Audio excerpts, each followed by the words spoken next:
I would now like to request Dr. Lalit Bhasin, the President and Managing Partner, Bhasin and Company, to please address the gathering. I think it was a profound experience, even for someone like me, who has been in the profession for 60 years. I started my law practice in 1962. But what came from my very dear friend, but honorable former minister, member of parliament, Mr. Ravi Shankar Prasad, who is not a BJP leader, he's a national leader. What fell from him, I think if the students sitting here could implement and inculcate, you see, something which what he has said, even 10% of it, I think you will all be successful in your careers. You see, Mr. Ravi Shankar Prasad is the shining example of what we lawyers can achieve. He has spoken about the noble heritage that we have had, starting with the father of nation, then the first president of India, the first prime minister of India, Sardar Patel, Dr. Ambedkar, and you see, everyone was a lawyer. But that tradition continued. It was not just confined to getting independence for our country. We have seen in successive cabinets, whichever party was in power, ministers were of the highest caliber lawyers, very competent lawyers, you see. Look at, you see, our chief guest here, Mr. Ravi Shankar Prasad. He was a lawyer. And admittedly, he was making lakhs and lakhs of rupees. Flourishing practice. I have seen him, his clients approaching him in the Supreme Court. Sir, now you have to go to court number 2. Now you have to go to court number 5. Court number 5. The Saurabh is sitting here. He would know more, you see, about how much he was in demand by the clients and by the other lawyers. But he gave up that. He gave up that because that was the call of the country. Prime Minister Modi saw in Mr. Prasad someone who is not only competent, committed, dedicated, nationalist, but he is also a person who will deliver. What is required is delivery to the masses of this country.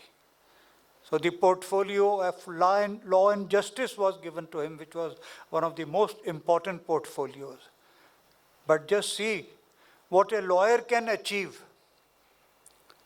He is the best example. Prime Minister Modi not only gave him the portfolio of law and justice, but he had full faith that he is the most competent person available to Prime Minister Modi, that he gave him the portfolio of communication, the IT, you see, all those very important, significant ministries, if you look in the present context. It was one of the most important ministries, you know, which were given to, so that is the limit to which, as he rightly said, sky is the limit.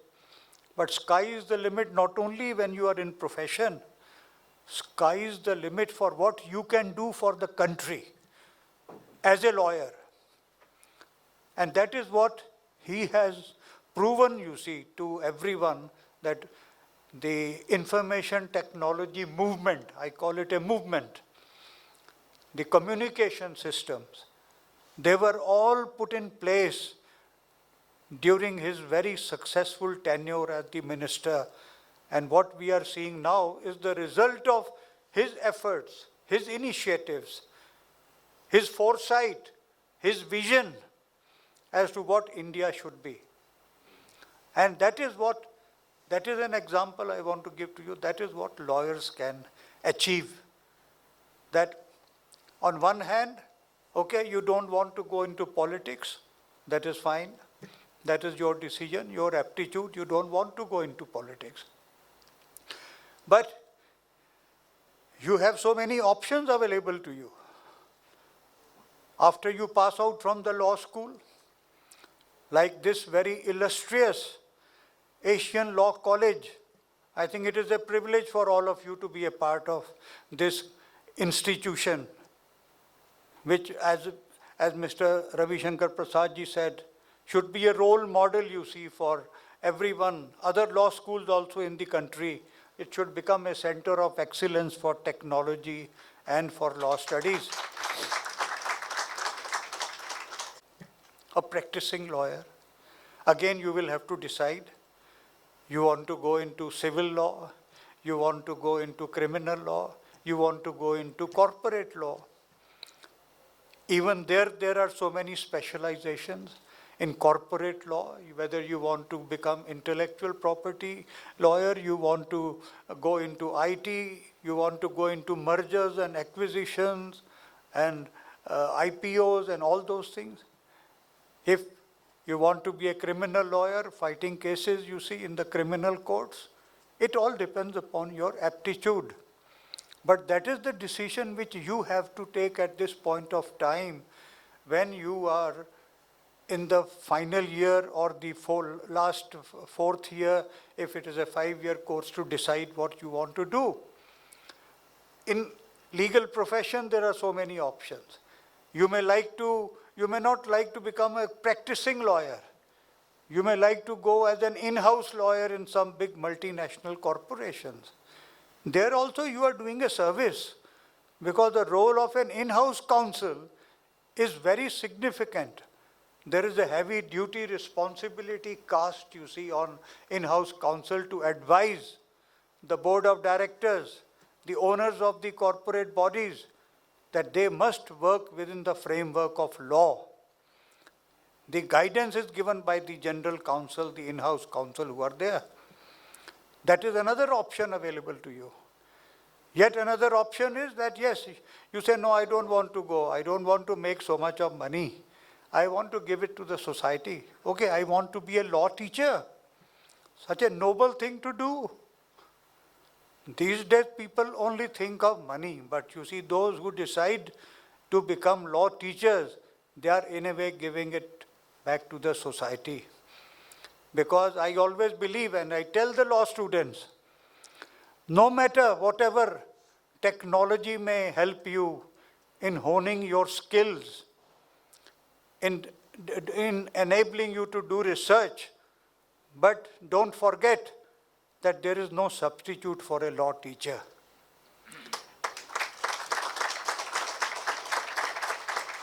Even for use of technology and proper technology, you will need a law teacher to guide you, because there is no substitute for human brain.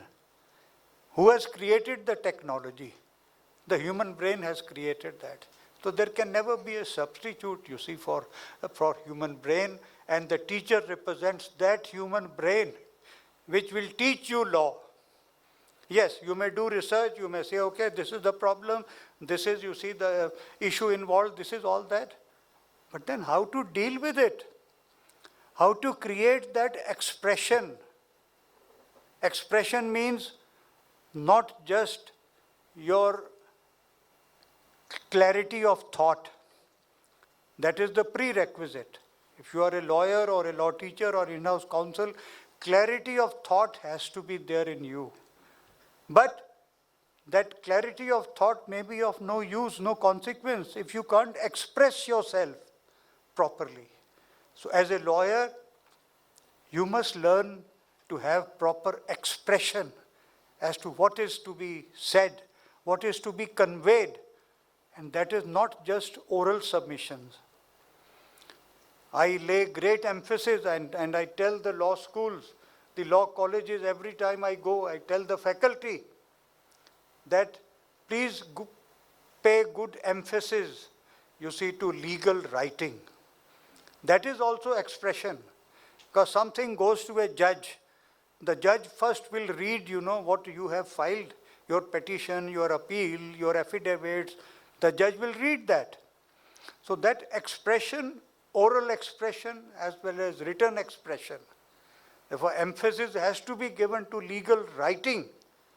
In US, there is a special subject, legal writing. So that should be inculcated, that should be introduced, by the law schools. But friends, remember, whichever line you choose in the legal profession, remember one thing, it's a very jealous profession. It's a very jealous profession. It will not tolerate any interference by any other thing. You can't be riding two horses at the same time. Okay, I'm carrying out some side business also at the same time. I'm practicing law also. Law demands full attention, full commitment. And particularly these days, when if you are a corporate lawyer, you have some client in India who wants, to have some tie-up in US. The call will come to you at 12 midnight or at 1 a.m. in the morning, and it is because their time is about 10 or 11 a.m., in their time. So, but you have to respond. There are filings to be done. There are timelines to be adhered to. And time management is again one of the very crucial factors for the legal professionals, time management. Therefore, as I said, it's a jealous profession. There are no timings. You may be required to be in the office at 9 a.m. in the morning, and you may have to sit till midnight. Possibly you have your dinner also there, sitting in the office. And particularly, although we welcome the ladies in the profession, the up and coming, they are growing in number, and they are giving very valuable inputs, so far as the legal profession is concerned. We are seeing now more and more judges, lady judges also coming to the higher courts and even to the highest courts. But it's very difficult for them. One realizes the onerous responsibilities as a wife, as a mother, as a daughter-in-law, at the same time being a lawyer. For us men, it is simple, but for ladies, it is a difficult thing. But still we see how the ladies, they manage successfully without sacrificing or without excluding anything from their care and concern, how they devote.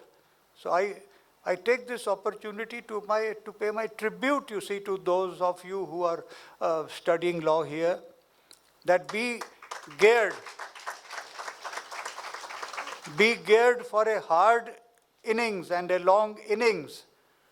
But I'm sure that you will emerge very successfully out of that, because you have that ability of not only running your house, but I think running your office also, and running life for your husbands, for your children, for your parents, for everyone. That ability we men don't have, frankly speaking. Indian legal profession, I can tell you, Indian legal profession as of today is second to none in the world. Thanks to the efforts of ministers like Honorable Shri Ravi Shankar Prasad ji, the level of the Indian legal profession has been elevated to that extent by use of technology. We don't lag behind in terms of technology. Our law firms and our lawyers are well equipped to meet this shortcoming which was there earlier, when we opposed the entry of foreign lawyers in this country. We said, let us be better equipped to face them. And we succeeded in that. But in 2014,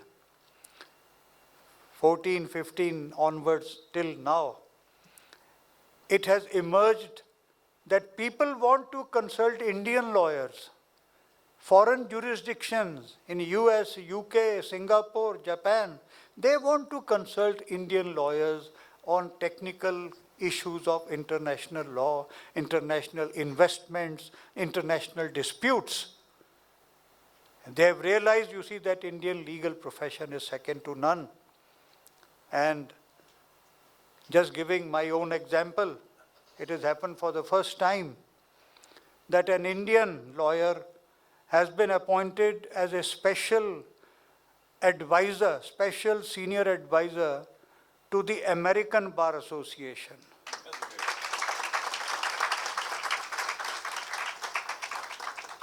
So, whether foreign lawyers come or they don't come at this point of time, it would not matter. We can face them. It will give us good competition. And as Ravi Shankar Prasad ji said, that it will give more opportunities to youngsters to work, for them and to learn. Yes, but there is ample scope within the country, within our own law firms, within our own legal professions to give proper outlets, you see, to young students. We have interns every year, even during pandemic. My office received applications, you see, from interns that we want to do online internship and all that. I say, I don't know how, I'm not familiar with online, but how do we do it? But then that is where my younger colleagues, they helped me and we were able to get that. So that is what the role, the technologies and how we can guide them. The mentorship is very important. From my office itself, there are many who have left who are now very senior law officers. Some of them, you see, became High Court judges. Couple of them are in the Supreme Court. They all, you see, came from my office. So as I said, and echoing what Ravi Shankar Prasad ji said, sky is the limit. It is your effort, your vision, your aptitude, your commitment. I think that will help you, enable you. As a parting thing, I would like to say, again echoing, because after Mr. Ravi Shankar Prasad ji spoke, there was nothing much left, for us to speak about. Again, echoing what he said was the social responsibilities of the lawyers. Of course, freedom struggle is over, but the struggle is never over for the country. There is always struggle to get justice for everyone, including those, rather more importantly, those who cannot afford to get justice in the normal circumstances. So giving it back to the society, that should be a goal for every legal professional. That is what the society expects from you. That is the heritage we have got. Therefore, give it back to the society. Help the poor, help the needy, help the disabled, help the women, help the children, all who need justice but who can't afford or who are not even aware of the fact that, yes, there is something for them. So create those windows for them to come to you and help them out of their miseries or if some injustice has been done. So I'm very happy to see there are so many ladies here, and be prepared for a good, successful professional life as well as your domestic life. You can balance the both very well. And my best wishes to all the young boys, young men here who will be good lawyers or good law teachers or good in-house counsel, or those who want to work only for NGOs. There may be some who say, no, we'll only work for NGOs. That is also a missionary work which is being done. And I'm sure you will always receive encouragement from such business leaders like Mr. Sandeep Marwa. Now, what did he see? That shows what attraction law holds for everyone. Someone who was unconnected with law, he is into business. He's running institutes, you see, for in arts and media, entertainment, nothing to do with law as such. But law is that enabler, you see, as Ravi Shankar Prasad ji said, that it brings together business and law. Business and law going together is a rare thing which is personified by a person like Mr. Sandeep Marwa. So big hand to him for bringing us together, for connecting us. And I hope that I will have more opportunities to share my experiences with you, to share my thoughts with you, because it is my mission as the immediate past president. I was introduced as vice president, president of the Bar Association of India, not the vice president, and the president of the Society of Indian Law Firms, and as the chairman of the Chartered Institute of Arbitrators, India. The headquarters are in London. I always visit at least 2 law schools every month all over the country. That is my commitment. And I would love to come with you, talk to you, even my other members of the Society of Indian Law Firms, such eminent leaders you see like Mr. Jyoti Sagar and Zia Modi and Mr. Wadia, they are all available to you to come and share their views and experiences with you. Thank you. So I take this opportunity of handing over 2 very important publications which have been brought out. One by the Bar Association of India, that was last year when I was holding the position of the president of the Bar Association of India, and the second one released only last month by the Honorable Chief Justice of India. That is the compendium about all the law firms in India, about 125 law firms in India. And I had the privilege of showing that book, you see, to the Honorable Shri Ravi Shankar Prasad ji. And I would like to present it to someone who is heading, you see, the law school. I would not give it to Mr. Prasad.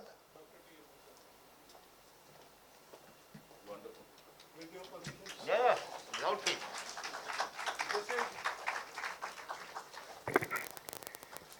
This is a compendium of articles by India's foremost lawyers on India's 70 years of the Constitution of India. And Constitution of India celebrating and calibrating 70 years, edited by Lalit Bhasin.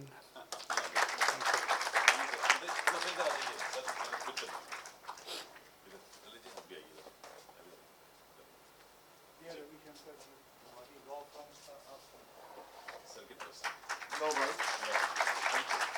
This is the compendium of the law firms. It is a very useful book. I've got it. Excellent. This is some people had written about me when I completed 80 years of my life. Sir हाथ लगाइए आप 80 का होगा ना? 80? झूठ बोल I am 83. Oh my God. He's a young man, isn't it? Clap it. At least younger than all of you. Let me tell you, my dear friends, I'm feeling so rich because whenever I get books, I feel I'm getting a wealth. This is the real wealth, trust me. Let's give a big hand to Dr. Lalit Bhasin.